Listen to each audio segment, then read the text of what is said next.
दे दे। हाँ तो बता दे। तो बताओ।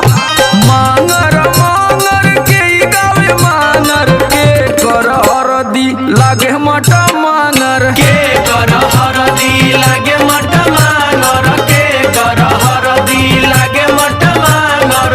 हाँ तो सुना मांगर मांगर भाभी गावे मांगर मांगर मांगर भाभी गावे मांगर। हाँ तो पूरा बताओ आदित्य का बताओ थी।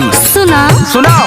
मांगर मांगर भाभी गावे मांगर देवरु के हरदी लागे मट मांगर देवरु के हरदी लागे मट मांगर देवरु के हरदी लागे मट मांगर। अरे यार इता हमार में हरारू बड़ी चालू